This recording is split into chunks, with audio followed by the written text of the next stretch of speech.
As the countdown to May the 29th begins, Nigerian politicians are getting busy with setting up transition committees ahead of the handing over to another political administration. In Benue State, the state government of the People's Democratic Party, the PDP, has accused the All Progressives Congress, APC, of allegedly undermining the authority of Governor Samuel Ortom ahead of the May 29, 2023 handover date. The statement notes that in the last 1 week, APC has written to heads of government agencies and some permanent secretaries to stop obeying directives from the governor. This is in addition to making false, inciting, and misleading press statements against the present administration in the state. However, as the administration of Governor Ortom winds down, we're now looking at its milestone achievements and infrastructural developments. The governor is going to be our guest, our first guest today.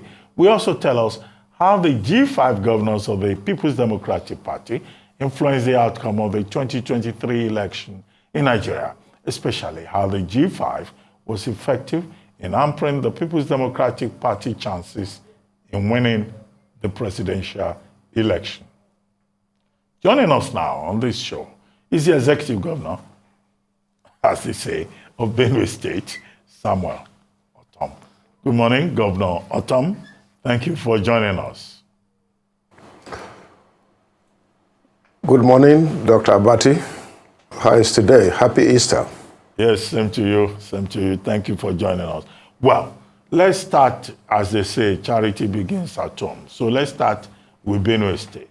The governor-elect in Benue State, Father Aliyah, has been quoted in the media as saying that you are living Benue State in an intensive care unit, ICU, particularly the civil service, and that his responsibility is to rescue Benue State from the ICU where you have left it. He says you have not paid salaries, you have not paid pensions, you have not paid gratuities, and are you guilty as charged? That's my question.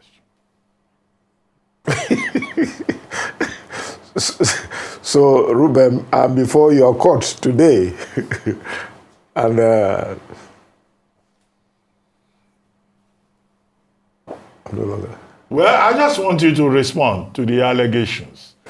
So, I mean, it looks like it's an arraignment. Oh, anyway, but is Father Aliyah correct? He's saying you are living the state in an intensive care unit.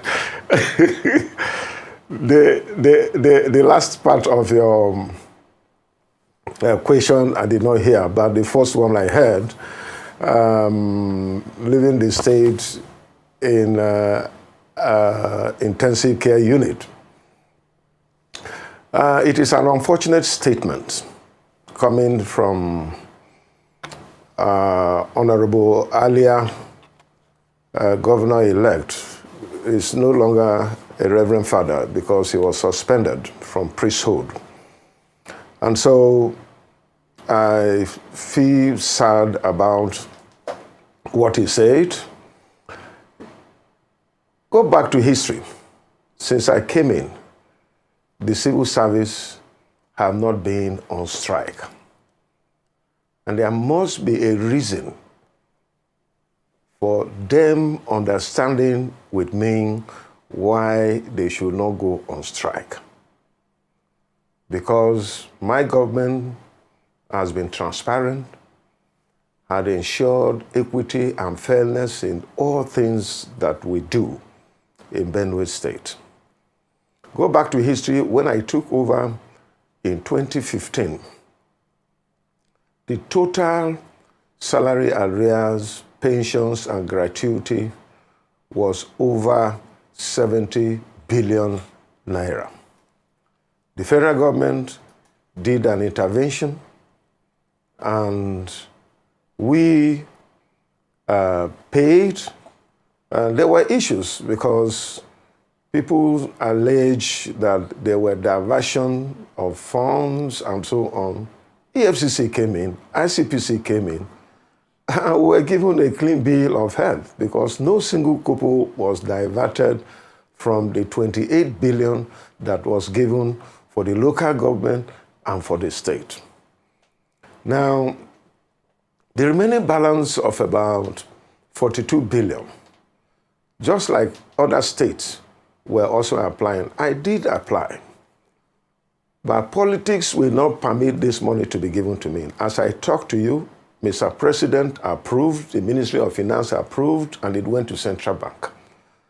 And because of politics, people rose up from Benue State that that money should not be paid to me because I am no longer in APC.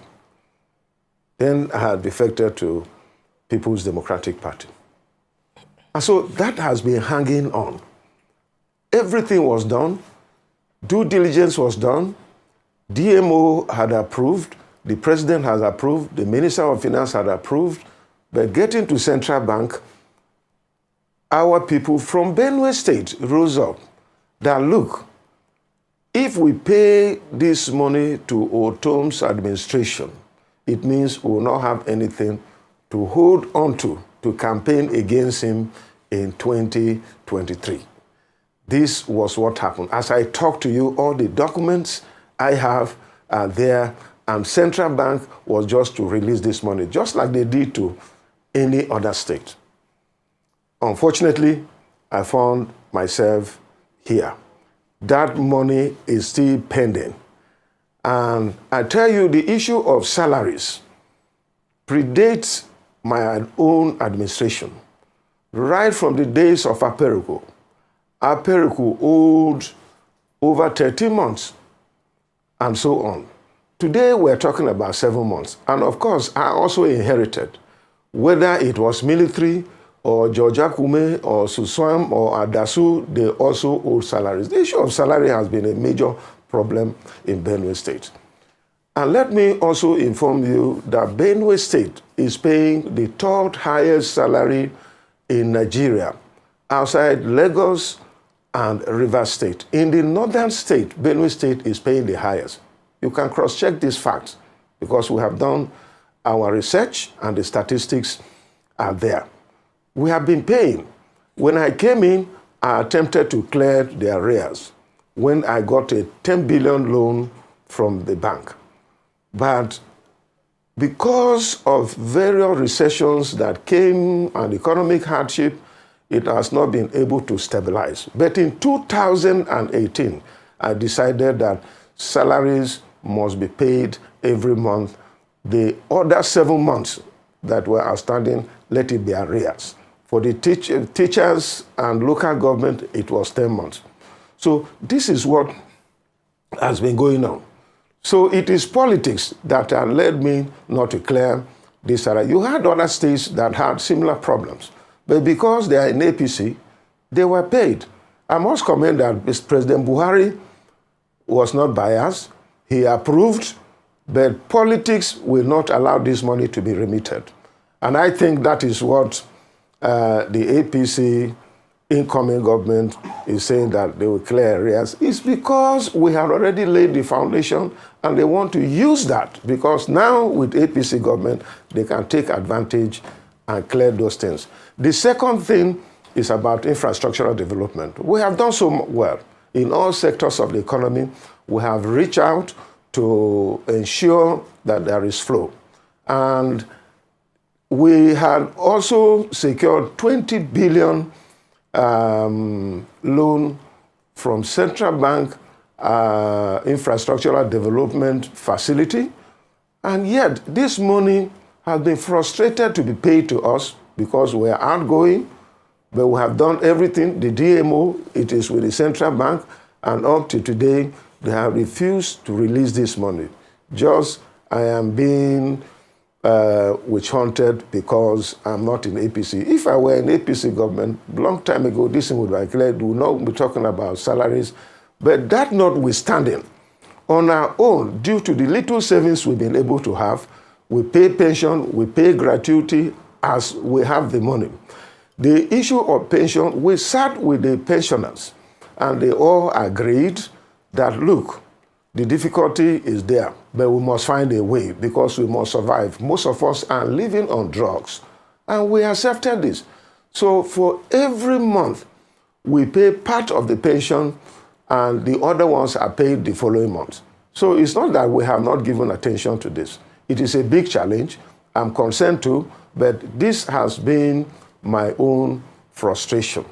But I think that we have done well by ensuring transparency in making sure that the pensioners, the local government workers, the state workers are part of the sharing committee that we meet every month. They are there. So no shortchanging of any form have taken place since we came in. So I think that the incoming governor-elect should concentrate more on strategizing and seeing how he can do it. In any case, he has won the election. Yes. So if he had won the election by whatever means, using federal might and security might and all those mights and money might that they did, but he has won the election. I have no quarrel with that. When he comes in, it will be his duty to settle all the challenges that he told the people he was going to solve. And I think he should concentrate himself more in attending to those things instead of prognosing and interfering in my government at this time. All right. Well, Governor Ortom, thank you for painting that picture for us. But I just want to delve in deeper in terms of the economic review or outlook as you're the outgoing governor of Benue State. According to budgets, they've put Benue State as the last state in terms of generating revenue, internally generated revenue. In fact, they say that 83% of the state's revenue comes from FARC. So there's a huge dependence on the federal government.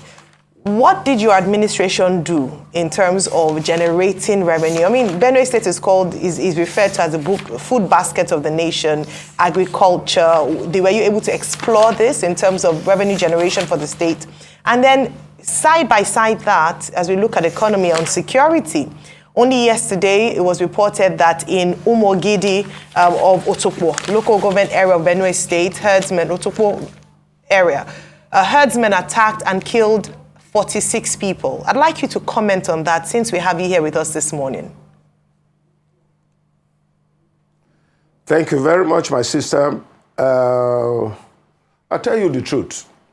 My administration have tried to ensure that we improve on our IGR, because when we discovered that not much was coming to take care of our financial needs in Benue State, we decided to look for creative ways and innovative ways that we improve on our IGR. That we did. We brought experts, we brought technocrats, we brought people that we fed will be able to add value and make things work for us in Benue State to improve on the IGR, to augment whatever comes from the Federation account. Unfortunately, you will realize and you will see that since we came in, and even before then, the challenge was the issue of security.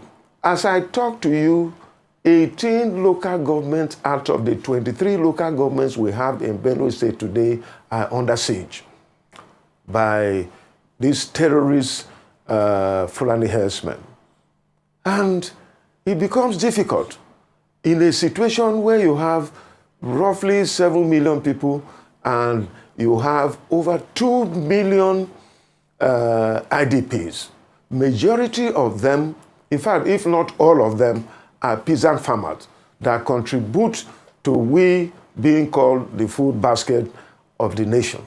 So this has been the problem. In a situation where people are carrying their belongings on the head and running here and there, in a situation where herdsmen come and feed over their farm, whatever they produce, in a situation where people are not stable and are running here and there, 18 local governments out of 23, it becomes very difficult to harness and work towards getting revenue from what is being produced from the farm. People are not stable, and of course, you know that without security, it is impossible to add value to economic development in any aspect. It becomes very difficult. So this has been the problem. Thank God, the new coming administration say they are going to allow the herdsmen. And since PDP lost election and also lost my senatorial bid, and the Fulanis have now taken over the state. That is what we have seen. The report you heard from Omogidi is just one of them. In my own village and other parts of the state, like I said, 18 local governments are under siege.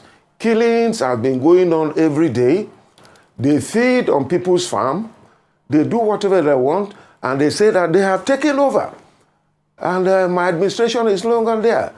They are going to repeal the prohibition of anti-grazing law. They are going to do what they have. It is their land. They will take over and so on. And mind you, at no time have we sent any Fulani man or woman away from Benue State. The challenge has been that democracy is anchored by the rule of law. I'm somebody who believes in rule of law and due process. And this is what I've been doing. I have enacted more laws, more than any other administration, right from the inception of Benue State in 1976. And the reason is that, as a democratic governor, let us have laws guiding us and leading us to do the right thing. But here are people who had come out openly and said that they will not respect the laws of our land. They have killed our people. From 2012, more than 5,000 people have been killed, and it has been a very major problem. So there is instability. They have not allowed things to work, and now they are on killing spree. Every day, I have reports of killings and so on.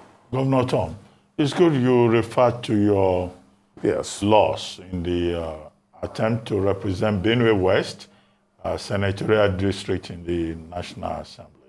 So, I mean, I would like you to talk about the G5, on the platform of which your good self, the governor of Abia and the governor of Enugu State lost your senatorial beats. I know that, Governor Wike praised you, recently when you went to commission a flyover. But, okay, the bigger story is that the three of you lost your bid to go to the retirement home, which the Senate has become. So I ask you, our market and what's next for you now that you seem to have lost out? Let me tell you, market for me this time is not good.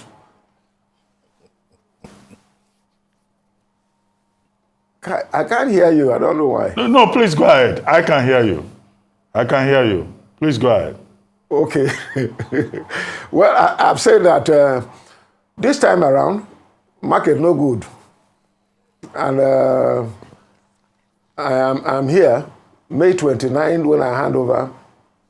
By the grace of God, I'll find something else to do. Maybe go back to my farm and do business as far as I'm concerned. But let me tell you, the truth is that the G5 were able to achieve the desire of our members and the integrity group, because the G5 came out as a result of the fallout from the primary election, rather the convention of PDP towards 2023 elections. And some of us believe that there should be power shift. Nigeria is a country of over 250 ethnic groups, and in the past, we have been known to rotate the presidency from north to south. And so we felt that it was wrong for the PDP to have given the presidency to the north when we have the incumbent president, President Muhammadu Buhari from the north, and the same north producing another one. We felt that that was not good for the unity of the country. Some of us were concerned about how we can make things work for our country, Nigeria. We don't have any other country to go. I don't have any other country to go. I don't have any investment in any other place other than Nigeria, and in particular in Benue State. So we are concerned that let this country be together. Everyone knows that it's in the unwritten constitution, gentleman's agreement, that when the presidency is in the north for 8 years, it should go to the south for 8 years. So this is what we stood for. Truly, I wanted my friend, Governor Wike. I supported him during the primaries. He didn't make it. But we supported him, not just him, but the South, because we felt that the presidency should go to the South. And you will recall that when the Southern governors met in Asaba and said the presidency should go to the South, irrespective of wherever it's gone, once it's in the South, it will be okay. I came out the following day. I was the first governor in the North that came out to say that truly what the Southern governor said was right. And let Nigerians team up together and ensure that we'll have the presidency from the South. Thank God for the APC governors who came in their numbers after that, and from the North say that, look, we want equity, fairness, and justice, and let this presidency, after Buhari's tenure of 8 years, let it go to the South. I commend them and I appreciate them. But I was the first person who came out. Immediately, this request was made by the Southern governors. So for me, whether I have lost my senatorial bids, and of course, even before the election was cast, I did say that it does not matter whether I lose my senatorial bid, but let the right thing be done. The Bible says that you shall know the truth, and the truth will set you free. We all know that we're in prison in this country.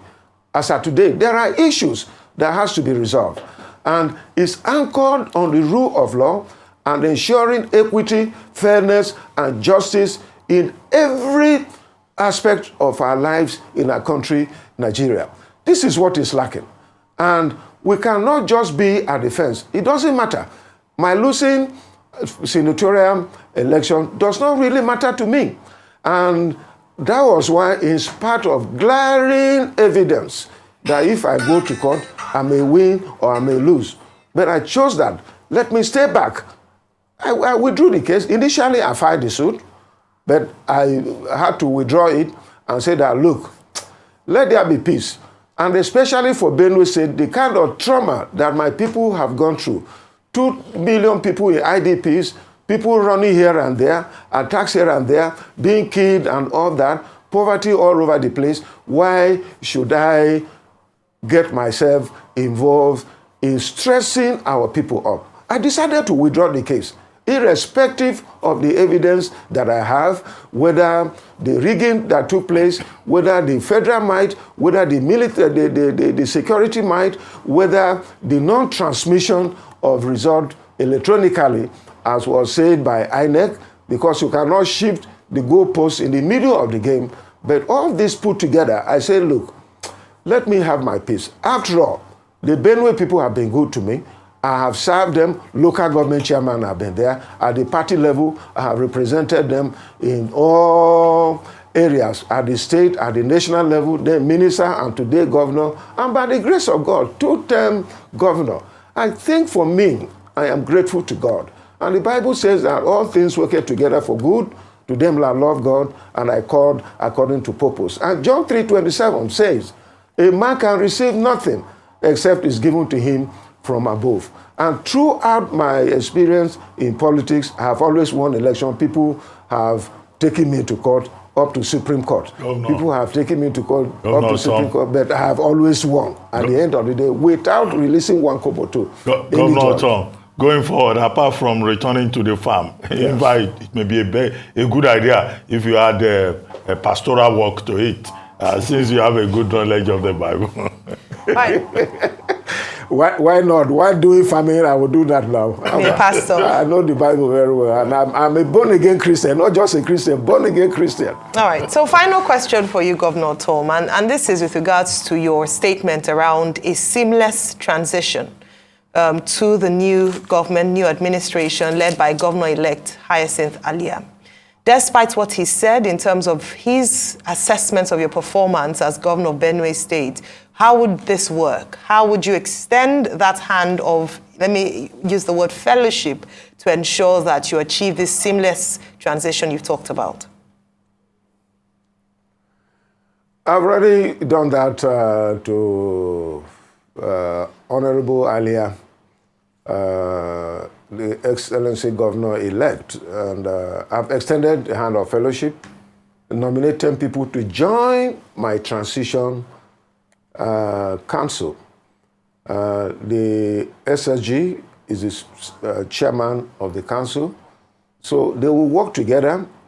If there are things they want to know, we will give it to them. We have nothing to hide. We are prepared to give everything that is needed and ensure a seamless transition to the new administration that will come. I don't have any quarrel with that. I know that the man who contested with him had issues. He has gone to the tribunal, but that is something different from me. And the party have decided that they go to tribunal. That is being handled. But as far as I'm concerned, my duty as an incumbent governor and ending my tenure on the 29th of May is to work out a transition that we hand over to him. And that I am committed to it, and I have no issues with that whatsoever. But I want to admonish him, he's my junior brother, that he should wait. When he takes over, if you want to probe, you probe. If you want to find out certain things that have taken place during my 8-year tenure, you can go ahead and do it. And even beyond my 8-year tenure, if you want to do it, you can do it as governor. But now, I'm the governor of Benue State till May 29th, 2023. So I will continue to execute my work until May 29th, 2023, when I will hand over to him. And he will be sworn in. And then he will take over. And then whatever he has for the people of Benue State, he will go ahead and do it.